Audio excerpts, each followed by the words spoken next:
Okay, we're going to take some of the things that we've done on our vector problems and do some application problems as we go through this. So it's the same idea. We're going to look at breaking vectors apart and then applying some geometry and trig equations that we've seen before to these solutions. Two of the things that we're going to have to use are the law of cosines. So our law of cosines, if you remember, is if I have an angle, let's look at A to start with.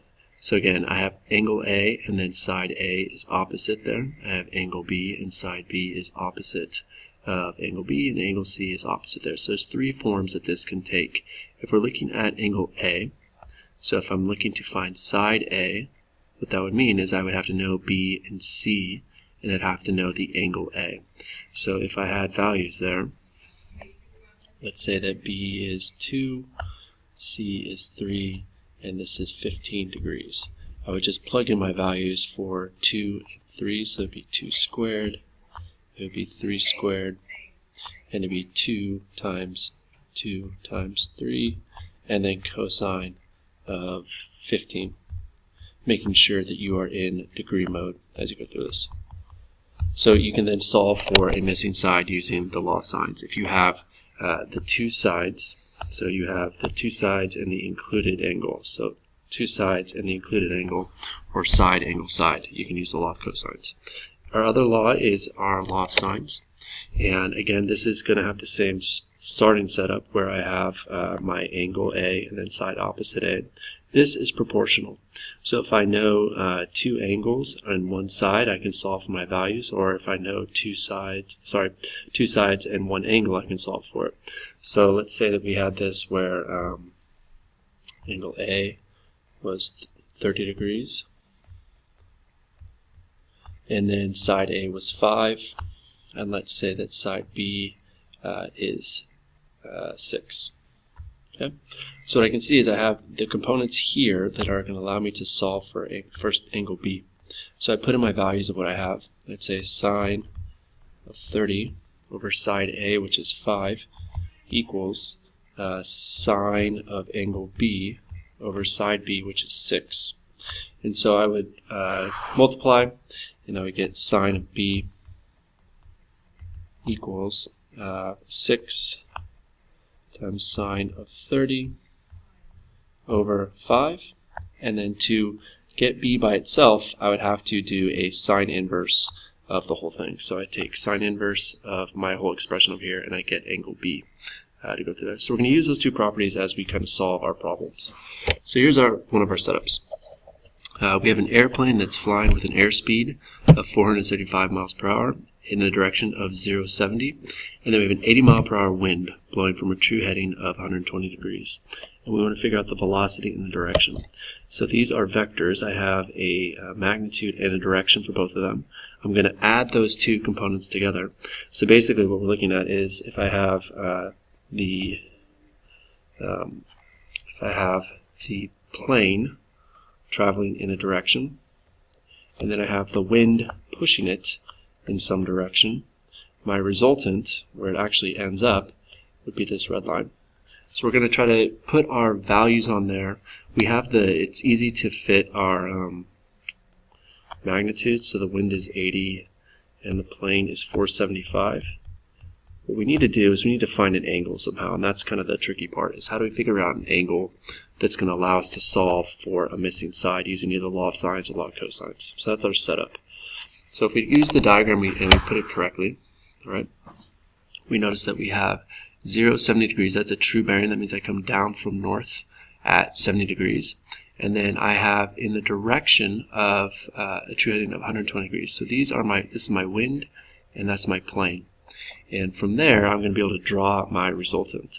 And so to do that, where it's actually headed would be this vector here. So I have that vector, and what we need to do is we need to figure out an angle. All right? Well, I know that I have 70 degrees to there and 120 all the way around, so this must be 120 degrees minus 70 degrees, which is 50 degrees. And so if I was to abstract off my triangle here and just look at it as a triangle, I'd have 50, I would have 475, and then I'd have 80. and I'm trying to figure out this angle here. I'm sorry, that side there. So to do that, that's going to be a law of cosines problem. I have side angle side. So I'm going to use the law of cosines to basically figure out my values, and I'm getting x squared and then solve from there. So that's what we're going to look at. We use law of cosines to figure out my resultant of where the plane actually goes. All right. So as we set that up, what we see is there's my law of cosines. We figured out that our angle is 50. We know our sides are 80 and 475. We just plug through the math, and then we get a value once we come through it that our magnitude of where we actually go is going to be this mess simplified. We get that, we get 428 miles per hour. Right? To figure out our actual angle, if we take our picture that we had before, right? So if I have my angle, I had 475, I had 80, and this was 50.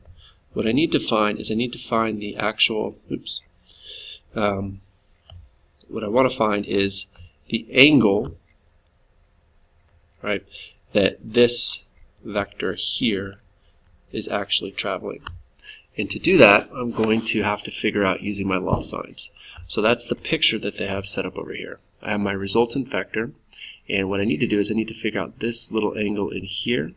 If I do that, that angle in there, my whole bearing from there to there is going to be, in this case, theta, which is my angle right here, and then alpha, so plus alpha. And I solve for alpha using the law of sines. So I would set it up with the angle that I know and the two sides that I know. I figure out alpha, I take an inverse. Right, so I take an inverse to find my alpha angle, and then I can add it to theta to get the actual direction that my plane is traveling. And that's what they're going to look at here. Right, so they have my value, we look at there, and then we get that alpha is 8.2. We're going to add that angle to our values and then go from there. All right, so there's our final bearing as we look through it. All right, so what you guys are going to do is you're going to set up your own, where you're going to, again, draw a diagram, try to resolve your vectors, figure out what your components look like, draw your diagram, and then apply the law of cosines and the law of sines to figure out your speed, which is your resultant, and then your direction, which will be the law of sines. All right. Here's another example that we're going to look at. We have a person who is pushing a shovel into the earth. And they're applying 630 newtons of force at an angle of 70 degrees to the ground. First thing we want to do is abstract from this sketch. We want to extract a diagram in terms of vectors and see what we're looking at. So when we do that, we're going to see that we have our force coming down, right? We have our angle here, and then what we don't know is we don't know x, we don't know y. The key part with this is that this is a right angle. And once we have a right angle, we have a right triangle, and from there, we can apply our sine and cosine ratios. So I know that x is adjacent to 70, that's going to be my cosine value, and then y is opposite 70, that's going to be my sine value. So from there, I'm going to be able to solve, right? I know that, let's just look at x. Cosine of 70 is adjacent over hypotenuse, which is 630, and so I can get 630 times cosine of 70, and that's going to be my x value. I can do the same thing using sine to figure out my y value. Once I have those, I have my downward force, which is y, that's coming down, and then I have my force into the across, which is x. We've broken it into our components that we can then use to solve the problem. And that's what they do. They get their horizontal and their vertical components just like we had, and we get here, right, that these are our values for y, these are our values for x. Neither is going to be bigger than 630 newtons, that's our starting value. But if we were to use our Pythagorean theorem, this squared plus this squared, we should get our 630 back. Alright, so you are going to take this diagram, this problem, and you're going to solve it. You're looking again to break it into components in the x and y value. That's your horizontal and vertical components, and just using your kind of right triangle trig to make that happen. Alright, good luck.